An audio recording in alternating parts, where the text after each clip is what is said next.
Communication is just more than words. It's actually just power. Some of the things on this podcast will talk about heavy topics that we hope to communicate clearly about. Communication to me is when you talk to others. Communication helps us build relationships. Stay tuned on the Nightly Podcast. Make sure you tune in to our podcast, the Nightly Podcast. Hello and welcome to the Nightly Podcast. Today I am here with Katie Nordhaus. She is an animal control officer for Franklin Township. Thank you so much for coming to our school today to do this interview with me. Thank you for having me. And we are going to learn all of what Katie does as an animal control officer. I am sure me, along with many of you, has a very special place in our hearts for animals. Katie, of course, does. Now, when I first started looking into you and what you do, I thought I was just looking into someone that runs a shelter. You know, I imagined you sitting at your desk doing all the paperwork for adoptions. Come to find out, you're like diving into sewers to like rescue kittens, and you're running into like houses that were like burning down to get all the animals out of there, or going in after the police do like a drug house raid to save all the pit bulls, which is not something that I imagined, but that's pretty crazy. It's pretty crazy to be doing all of that. So naturally I have like 1,000,002 questions for you. But we'll start with the basics. We will start with the basics. Can you tell me a little bit about your role as an animal control officer? So our role actually opens up to so many different things. Mm-hmm. Okay, so we are fortunate we have a shelter here in town, which is great. So we can follow through on the animals that we have picked up and make sure that they get taken care of and then watch them go to their new homes. To me, that's one of the best parts of the job. I mean, every day is different. You know, you walk in the door and you just never know what's going to happen. We also are on call 24 hours a day. So even if you go home at the end of the day, we could still get called out at like 2 in the morning, 3 in the morning, and you have to respond and then follow through on that call. And how long have you been working in animal control? So actually this June will be 43 years. Oh, wow. Yes. So I'm aging myself. But I have 25 years in Franklin Township now. Wow. And is animal control, or just generally working with animals, is that something that you always saw in your future career? Yeah, you know, when I was growing up, I always wanted to work with animals. And when I started volunteering at this one shelter, I was in college at Rutgers, and I just ended up, they offered me a job one day, and I said, okay, I'll do that till I get my real job. And you just end up staying there, and you continue on your education and your training, and just realize that it's a true need, you know, in the township. Yeah. Now tell me a little bit more about that. When you, your journey from when you first started working in animal control to now, because 40 years, I could imagine that your career has evolved a bit. So tell me about that. So when I first started, it was actually just to come in and clean cages. Okay. You know, which is fine. I mean, I enjoy that. That's how you actually get to know the animals and spend a little bit of time with them and know what they like and they don't like. And the very next day, they were just like, can you go do this call? And it was just to go out and pick up a cat with 6 kittens. And sure, okay. There was no training back then. You know, they just kind of sent you out there and you did the best you could. And so my first call, I remember it took me 3 hours. We actually had to read a map to find out where we were going. We didn't have Waves or, you know, Google Maps or anything like that. And I came back in 3 hours with the cat and the kittens. And that was my first call. Over the years, as you're driving around, you get to know your areas really well. You get to know the animals really well. You get to know the people really well. So you know where this dog lives. You know, and so over the years, there used to be a ton of puppies in the area.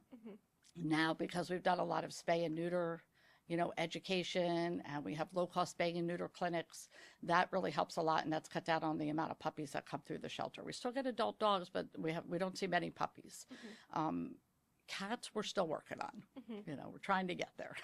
Yeah, I know, especially in Atlantic City, they're just everywhere. Yeah. They're everywhere. They're Mhm. all under the boardwalk. And I had to take one home one day. I really did. I was embodying you. I saw a cat. It was late. It was like 1 o'clock in the morning. Me and my sister were walking around, and we saw this little kitten, and I chased it across the street, and then she ran like right over to me. She was so sweet. So of course, me being me, I just picked it up, took it back to the hotel, and then went home with it. My mommy didn't care. Thank God. I couldn't imagine, because I was not parting ways with that cat. I wasn't. And then she was pregnant. We took her home. She was pregnant. My sister was insisting that she was. I was like, no, she's not. She's like, yes, she is. We took her home. She's pregnant. Unfortunately, she had 3 stillborns, but then she had 1 kitten that survived. His name's Rocky. Of course, we have him. Of course. And Luna, that's the one that we saw in the street. She's like the tiniest thing. Rocky, he's huge. He's like humongous. I wish I knew what his dad looked like, because maybe it would make sense, but I rescued a kitten once too. Anyways, back to you and Okay. all that you do. So, our teacher, Mr. Chapman, brought up an interesting point about animal rescue versus exterminators. So I'm wondering, what's the difference between what you do and what an exterminator does, in the sense, so for example, you find a family, because I know you've rescued a few raccoons. Yes. So let's say you find a family of raccoons living in your basement. Do you A, call you, B, call an exterminator, or C, go to Petco, buy a bunch of collars, and give them all names? What do you do in that situation? So in New Jersey, you're not allowed to own wild animals, okay, unless you have a special permit, and you have to prove that that animal cannot survive on its own outside. So in that sense, we sort of pulled away from removing animals like that, because we had nowhere to put them. You can't just take them and relocate them in another town. They, because they have food sources where they live, and they know where everything is. So you take them into another town, and now they're lost, and they're scared, and they have to find shelter that night. So the wildlife that we deal with are the ones that are sick or injured, or if their mother's been killed, and we have orphan babies. And then we hand those over to a wildlife center who have the proper permits, and they raise them, and then they can actually release them. They'll grow up with other raccoons so that they will remain wild and be able to survive out there. If they become too friendly with people, it puts them in danger. So we basically deal mostly with domestic animals. So it's going to be cats, dogs, our wildlife calls. We do get a lot of them, because a lot of stuff happens out there. They get stuck in window wells, they get stuck in nets. So a lot of those times when if they're not injured, we will, remove them. So the exterminators are really the companies that you call when they're in your house. Like the raccoon has her nest up there. They will go up there and they remove, get them out, whether they use traps. And then most of them usually have a place to relocate them. Some of them do not. So unfortunately, they can't release them. So they would have to actually euthanize them. So that's why I always try to tell people, just try to let them get through their baby season. They will take their babies out when it gets really warm and start teaching them how to hunt. And then you can fix up the hole and prevent them from coming back in. Now, in your shelter, you have cats, you have dogs, and do you have bunnies? I'm sorry. Do you have bunnies? Oh, usually, but right now everyone has been adopted, which is awesome. Oh my gosh, that's fantastic. Yeah. So, but we'll get rabbits and guinea pigs. So the only other pet we have right now is a snake. Oh. Yes. Okay. Yeah, so we have a little banana ball python. Okay. So he was left behind when somebody moved out, and the people that owned the home did not want him there. So we went in and removed him. So we get snakes and lizards and birds. We actually never know what we're going to run into. Chinchillas, we've had a couple hedgehogs. So you have to kind of get to know all the animals so you know how to properly care for them until you can find them a new home. Now, so your shelter is kind of unique in a way, because you walk into like your your regular animal shelter and you see cats, you see the dogs. I've never seen a snake. I've never seen a bunny or a rabbit. So what are some more differences between your shelter and some other common shelters that you would see? It actually really depends on what their contracts deal with. So Okay. we are very fortunate that in Franklin they let us help these other animals too because they need help also. There are rescues out there for certain groups. So there's rabbit rescues, there's guinea pig rescues, but they get so full so quick. So if we can take them in and keep them for a little bit and just put them up for adoption and place them that way, it helps the rescue from having to take them from us. And it helps the animal get a new home. I have to ask, what's your favorite animal? That is a hard one because I don't know if I like them all. I had to do it to you. I had to Yeah, ask. I just, everybody always asks what's your favorite breed, and I'm like, it's a hard one to say because I really love all animals. But I have to say I'm really, really partial and very interested in reptiles. Reptiles, Yeah. okay. Do you yourself own any animals? Yes. Okay. So I have 2 dogs, 2 Okay. cats, 2 rabbits, and then I actually have 8 snakes. You have 8 Yeah. So snakes? Oh my goodness. Yeah. So that little snake, that one snake in your shelter, he must be your baby. He, well, she. no, actually it's a boy. Uh-huh. No, he's good. He's actually we have somebody who's going to adopt him. Okay. So I think they're That's picking good. him up this weekend. So Uh-huh. yeah. Exciting. Yeah. 8 snakes. Wow. Yeah. Wow. Have you ever come across like a spider, like one of those ones that you can have like as pets, like tarantulas? A tarantula. Yeah. Mhm. Like I have not come across one, Uh-huh. and I'm grateful for that because I'm not a spider fan. uh-huh. I was gonna I ask, are can- there any animals that you would be like, no, Yeah. no, I mean, not doing listen, it. if I had to go in and handle it, I would do it Uh-huh. because I believe you can psych yourself into anything. Uh-huh. And, That's just the heart and- you have. yeah, but Uh-huh. one of my younger sisters had a tarantula, Mhm. and I proved to all of them you can go in there, you can handle anything. Uh-huh. And they put the spider on my hand. I let him crawl up. He sat on my shoulder, and I was like, "Okay, I'm good now. You can take him off." Uh-huh. So, Uh-huh. but we would never harm him. Uh-huh. Yeah. Now, do you guys partner with any other shelters or animal control? I mean, we use rescue groups if we have to. Okay. We also, like other shelters, we all try to help each other. Mhm. I'm friends with the person who runs Somerset Regional Animal Shelter, Bridgewater. I also am friends with the person who owns Animal Control Solutions. So through the years, you try to get to know everybody because they may be able to help you. You never know when you're going to go into a house and you've got 20 dogs and you don't have all the room. So that's what's good about, just everybody trying to help each other. So often the person from Somerset Regional Animal Shelter often calls me for reptiles because he won't touch them. So he always calls me and I always step in and help him. Okay. Now, can you walk me through your typical action plan for when you get a call? How do you prepare yourself to go into that call, that situation? So, I mean, I guess it really depends on what the situation is, So obviously, if you're going after some big aggressive dogs, you want to make sure you have backup. You want to make sure that the police are there for you and then also another officer. So, we have a couple other officers that work in our shelter. So we always try to tag team if we can. Then there's other cases where we had 2 little kittens in a sewer that somebody called about. They could hear them crying, but they couldn't see them. So we went out there, just brought some food, brought our nets. Let's just see what's out there.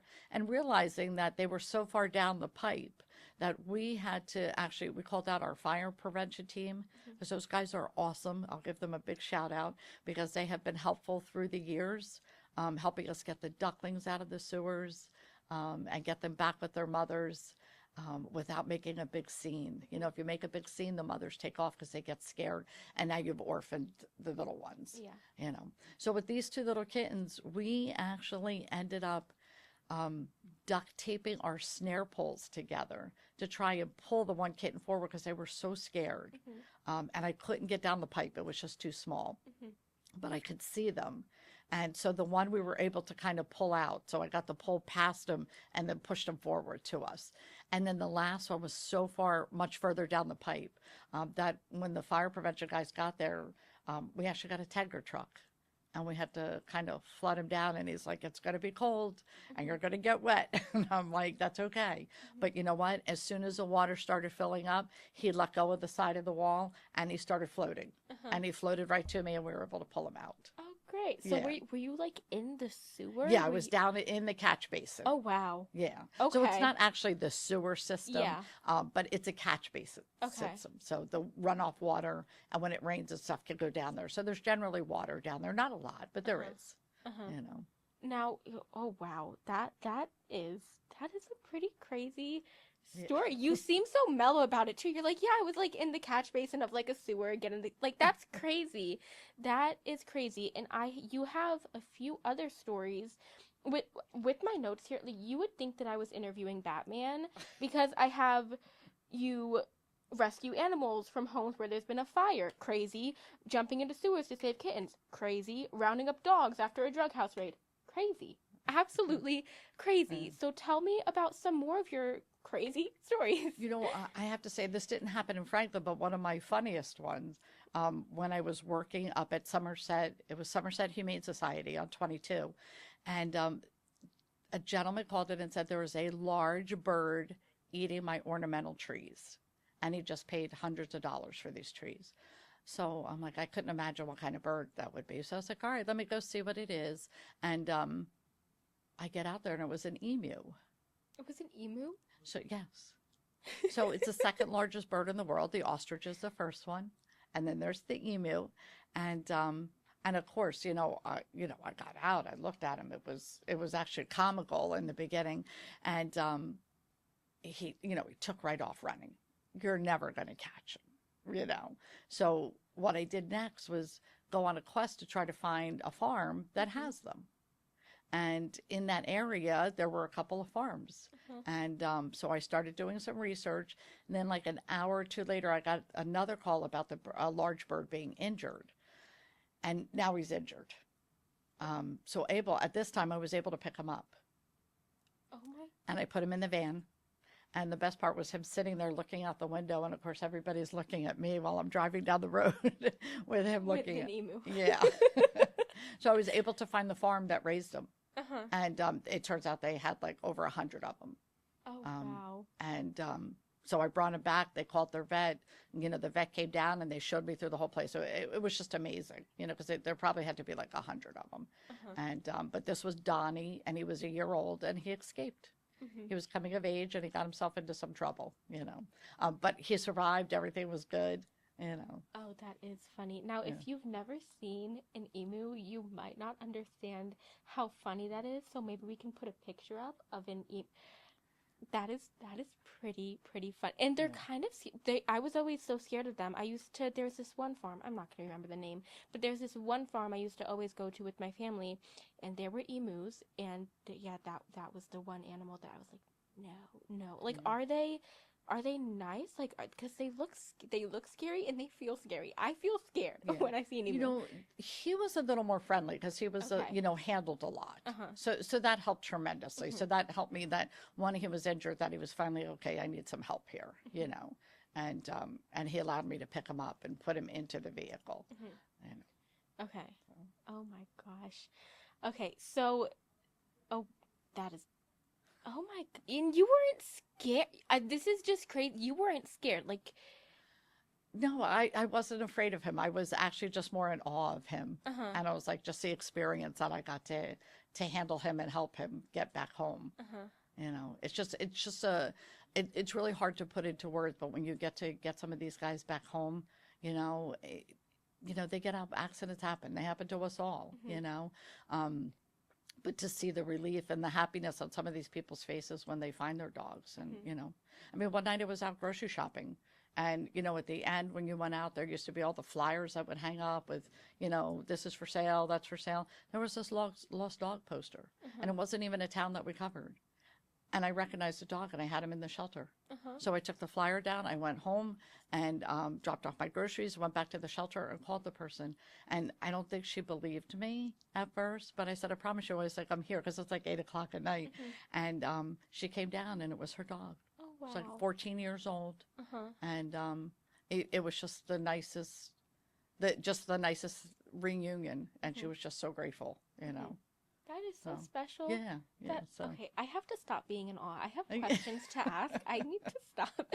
So, along with other animal rescues and shelters, are there other teams or like agencies that you partner with on your animal rescues? I know you said you partner sometimes with, what is it, fire Well, our fire prevention team, fire so prevention those are the guys that come out and help us like lift the grates off of the catch basins, Okay. because those are like 400 pounds. Okay. We also have the police helping us, for certain things. If it's something like a bear call, you have to call Fish and Game out.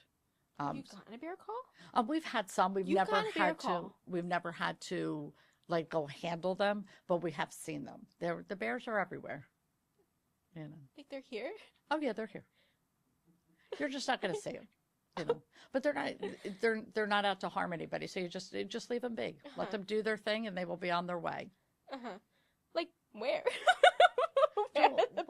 I mean, a lot of times it's mostly like in the wooded places, because they're out looking for food. An average male bear needs a 50-mile radius for his territory. That's kind of hard to find when our land is being taken up by building, so we'll start to see them, and you just leave them be and be grateful that you got to see them. That's how I look at it. Okay. Yeah, just be grateful. Be grateful you got to see the bear. Okay, so one, I guess maybe agency. You can correct me if I'm wrong what they call themselves, but Second Chance for Animals. Okay. Have you done some work with them? Well, that is one of our volunteer groups. So we actually have 2 volunteer groups that help at the shelter. So they're volunteer groups. Second Chance for Animals, and then we have Angel Tails. And basically what they do is they help support us with funding. So Second Chance always, they take care of the spay and neuter, the microchips for the animals that all get adopted. They also pay for all of our litter for the cats, and all the cat food, because you still have to supplement. A lot of people donate, which we are very grateful for, but there's still certain things you need. So you need kitten food for the baby kittens. You need formula for the kittens, so all that happens. And then when you get a cat that's hit by a car and it needs its leg removed or it needs a pin in it, those are bills that, the township can't pay for them. It's a lot of money. So these 2 groups step in and they actually raise the money, so that we can take care of these guys and get them on their way. That's amazing. That's great that they're able to do that. Yeah. That's they really also help us with, so they do all their fundraising stuff, and then they also help with like adoptions. There are some that come in and help us clean during the week, which is great. So if we all have to run out on a call, at least there's still somebody back there cleaning for us. Okay. Now, Brooke Crane, she is a volunteer with Second Chance for Animals, and in your 2024 Woman of the Year article by the Franklin Reporter and Advocate, Brooke said, "You go above and beyond for all the community members, whether our furry friends or actual human friends as well." And the organization's secretary, Alicia Botari, says, "First and foremost, she has an incredible amount of passion and a bottomless pit of compassion." This, along with so much other praise in the article, just it goes to show how amazing of a person you are and how amazing of a person you are to the community. So from your perspective, can you tell me how the work you does positively impacts your relationship with the community of Franklin Township? Well, I think that, I guess the most important part is that once you help someone, they know that you're there. And then if they come across another situation, they're like, let me call the shelter first. Let me call Katie and see what she thinks. So a lot of times it's just giving out advice because people just don't know what to do. If you're not in this field, you know, you don't know why that raccoon's laying in the bushes in your front yard, you know, and that you have to be cautious because we do deal with rabies. It does happen. It's around. You know, in the middle of the night, you get a call because they have a bat flying around their bedroom. You know, so that's one of the calls. We generally don't go into residents' home, but when there's a bat flying around, because now they're exposed to rabies, and you know, we have to make sure that they're going to be safe. So I think a lot of that is just getting to know the people, and once you help them, then they remember you, you know, and then they stop by, even if they just stop by and say hi, you know, and or bring somebody, you know, around. Like we have one resident who they adopted a puppy from us, who I actually bottle fed. Because her mother had tried to kill her, obviously thought something was wrong. She ended up losing her eye and part of her tail because of it. They live 2 blocks away, so I get to see her from time to time. Oh, And wow. like she's 11 years old now. And it's just awesome. Like you just know you made that family so happy and they Yeah. love her, you know, and that's just, it's just a great feeling, you know, just to help people and, you know, and you don't need anything back. Like just them being happy and loving that pet is, you know, is enough, you know. Yeah. Now, one really strong relationship you have with the community, and you did talk a bit about it, but your relationship with the police department in Franklin Township. You do a lot of work with them. Tell me a little bit more about some of the calls that you go on with them, how you help them, how they help you. And I know that your the shelter is located like kind of on like the same base as the police department. Right, so we're in the municipal building. We're actually Okay, right you're- behind the police department. Okay. So, you know, I'm going to say like 50% of the calls that come in are coming from the police department because people will call the police like, oh, I see a dog running down the street here. You know, sometimes we need them out there to stop traffic for us. Sometimes the dog, you know, one time I had a dog that was just so scared. And I remember being on Canal Road and I just needed the help to get people to stop so I could take the time to just calm this dog down. And they came and they stopped traffic for me. And I was able to get out in the middle of the street and play ball with this dog and had a tennis ball. And he was so happy that it was like, it only took a few minutes, you know, it seemed longer. But everybody just have a little patience, you know, and just, sometimes we just need traffic to stop so that you can get them away safely and that the people will be safe too, because you don't want to hit them. You could have a car accident because of it. Yeah. Now, your work with the community is just exceptional. It's amazing. It's such strong relationships that you get to build. And as much you do for the community seems to do so much for you, which is amazing. But I'm sure the community would love to do more and to know how to do more. So what are some common ways that people know how to help out at shelters? So I think the biggest thing is that if you're not actually a volunteer and in there like hands-on cleaning, is donations. So basically most shelters live off of donations. You know, just old blankets, old towels, food, newspapers is one of our biggest thing. And of course, because as time goes on, there's less and less newspapers out there. All those donations, you know, one time we had a problem when there was a water pipe broke and we had no water. And I just put something out there. I said, listen, it's just going to be for a few hours tomorrow morning. You know, we'll just need some water to get us started and get everybody fresh water. And when I came into work the next morning, there were like 50 bottles, you know, gallon bottles of water out there. And I was just, Oh, wow. I was amazed. I was so happy. It was just so nice that, you know, everybody just pulled together. Everybody just bought a gallon and set it down there. And it was just awesome. Right. Now blankets, food, water, those are some common ways that people know that they can help shelters. But what are some unexpected ways that people can help out at shelters? For example, you did an interview again with the Franklin Reporter and Advocate where you said that laundry detergent was a big thing. So what are some other small things that people won't even think of? Yeah, dish detergent. We We wash hundreds of dishes every day. And paper towels, tons of paper towels. You know, because we use them on the road too. You know, like sometimes we get dirty. going out there. We never know what we're crawling through. And then you want to clean up a little bit. Sponges, just washing the cages. Another good one is if you do become a volunteer and like you really didn't want to clean, we need people to drive some of the wildlife to the rehab centers, because they're a good half-mile away, and it's hard. We just don't have enough staff, to do that. So we have some volunteers that all they do is drive. So when I call them and I have baby raccoons, we just we get them warm, we load them up, and we call the center and let them know that they're coming down there with them. So that's a big help for us. Okay. And can you tell me a bit about the adoption process? If someone goes to the shelter and wants to adopt an animal, what would that process be like? Okay. So if they've picked somebody out that they're interested in, they fill out a pre-adoption form. Okay. That'll allow you to go in there and spend some time with the animal and see if it's the right animal for you. Then once it has to be approved, meaning that if you rent, we're checking with your landlord. If you live with other people, we want them to know that there's a pet coming home, because we don't, if there's tension in the house because of that, it's not good for the pets. They know that. And we want to make sure that this is going to be for life, so that the pet doesn't have to come back and forth to a shelter.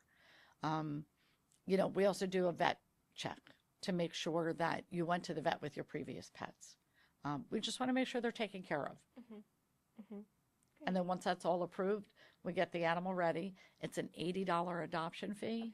Okay. They're spayed or neutered before they leave. They're microchipped. The vaccines are up to date. Cats are tested for leukemia AIDS, and the dogs are tested for heartworm.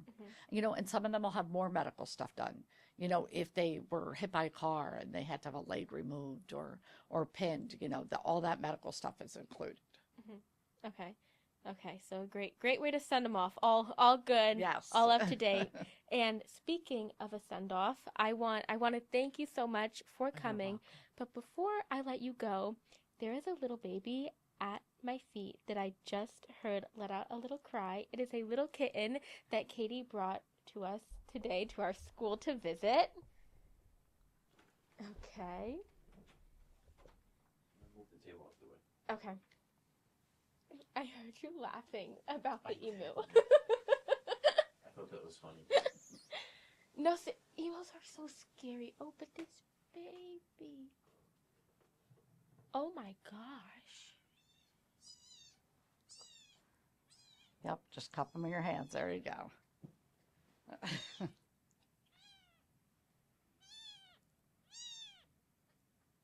It's a boy or a girl? It's a boy. It's a boy. He is so much tinier than I thought. Hi, baby. Oh, my cats are going to be jealous. Yeah. I have 3 at home. They're going to be so jealous. Hi. So he's about 2 weeks old. Okay. His mother basically just wasn't taking care of him. His other siblings passed away. And I've had him about a week now, and we bottle feed him. Every 3 hours, he gets a bottle. Okay. He's got a heat source in here. So we try to keep him, comfortable. And actually, he just started opening up his eyes today. So that puts him right about 2 weeks old. Yeah, when Luna, my cat, gave birth to our kitten Rocky, he's now like maybe 2-3 years old. He didn't open, one of his eyes like didn't open for like a month, and that's why we named him Rocky. My mom named him Rocky after Rocky Balboa. Because he looks like he just got beat up. Like the kid wouldn't open his eye.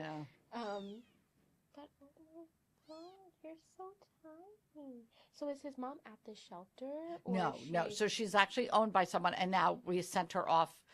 We gave her some information on low-cost spaying and neutering, so she got her spayed. Okay. So she just didn't know what to do with the baby. She just wasn't taking care of him. And how many babies did she have? She had 5, and she lost 4 of them. Lost 4. Yeah. Okay. Does that usually happen? Sometimes. Like sometimes they know something's wrong. They're pretty smart. And sometimes, you know what? Sometimes they're just not meant to be a mom, too. That happens also. Yeah. Okay. Hi. You are so tiny. You're so teeny tiny. So if everything goes well, in several weeks, once he's 2 pounds, he can get neutered, and then he'll go up for adoption. Okay. How many kittens like this do you have at the shelter? I'm Is sorry? it- how many kittens like this? Right now we don't have too many. We have 2 litters. Okay. So one is actually at my home. I'm just fostering. Okay. She delivered 6 because she came in ready to deliver. So we just try to give her a quiet place to deliver and raise the kids, and then they'll all go up for adoption. So I have a litter of 6, and then I have a litter of 5, and then this little one. Okay. But it's early. It's only April. Okay. All right. Well, do you want to show me how he's fed? How to bottle Or feed? How? Oh, I'm gonna bottle feed. Are you gonna So bottle feed? usually, Okay. okay, Bubby. I know. I'm gonna get you started. So usually you just kind of open their mouth a little. Uh-huh. Once they have the nipple, they're pretty good and they'll get started. Mhm. He's being very wiggly though. Uh-huh. Come here. I know.